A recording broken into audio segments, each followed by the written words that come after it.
Assalamualaikum warahmatullahi wabarakatuh. Pada video pembelajaran ini, saya akan mencoba membahas analisis laporan keuangan dalam program studi ekonomi syariah. Materi ini bertujuan untuk membantu mahasiswa memahami kondisi keuangan suatu entitas secara sistematis, objektif, dan sesuai dengan prinsip-prinsip syariah. Pengertian analisis laporan keuangan. Analisis laporan keuangan adalah proses mengkaji laporan keuangan untuk menilai kinerja, posisi prospek atau suatu entitas. Dalam perspektif ekonomi syariah, analisis ini juga memperhatikan kepatuhan keuangan dan terhadap prinsip keadilan, transparansi, dan bebas riba. Tujuan analisis laporan keuangan. Tujuan utama analisis laporan keuangan meliputi menilai tingkat likuiditas dan solvabilitas. Kedua, mengukur profitabilitas usaha. Ketiga, menilai efisiensi pengelolaan aset. Dan keempat, memberikan dasar pengambilan keputusan ekonomi yang sesuai syariah. Tujuan laporan analisis keuangan.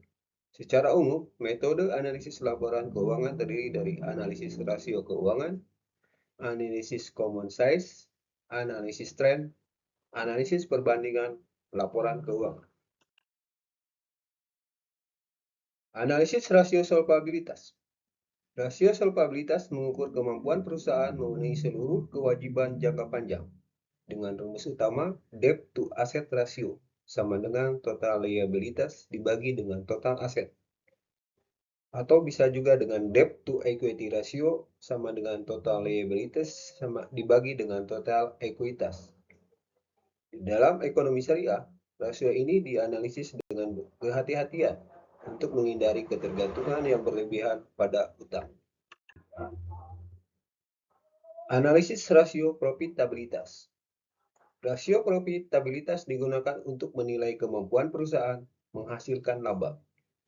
Dengan rumus utama return on asset atau ROE sama dengan laba bersih dibagi dengan total aset, atau return on equity atau ROE sama dengan laba bersih dibagi dengan total ekuitas. Profitabilitas mencerminkan efisiensi pengelolaan sumber daya ekonomi. Kemudian analisis rasio aktivitas. Rasio aktivitas menunjukkan efektivitas perusahaan dalam memanfaatkan aset. Dengan rumus utama, total aset turnover sama dengan penjualan dibagi dengan total aset. Semakin tinggi rasio ini, semakin efisien penggunaan aset dalam menghasilkan pendapatan. Yang terakhir, analisis tren.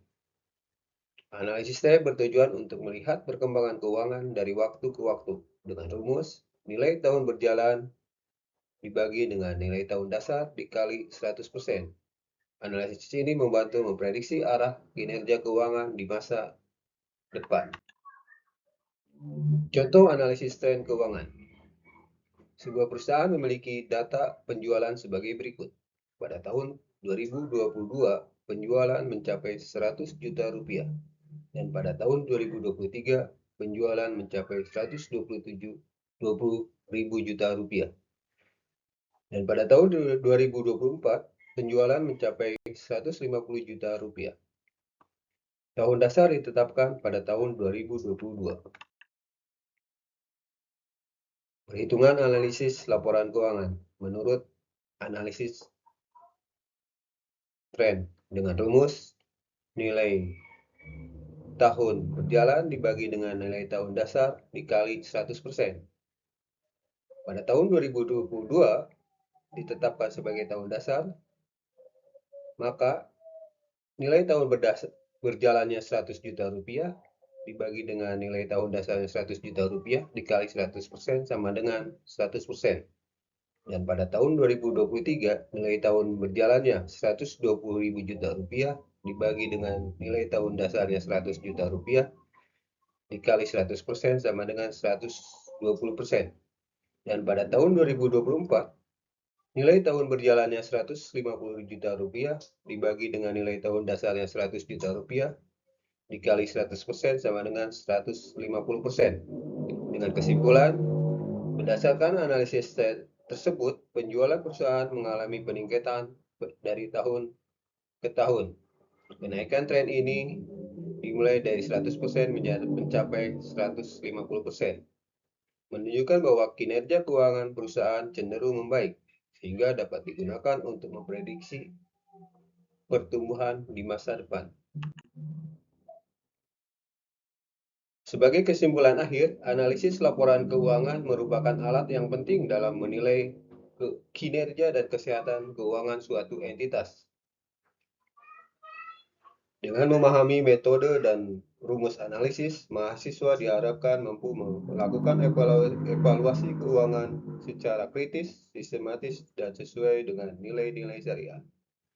Demikian video pembelajaran ini. Wassalamualaikum warahmatullahi wabarakatuh.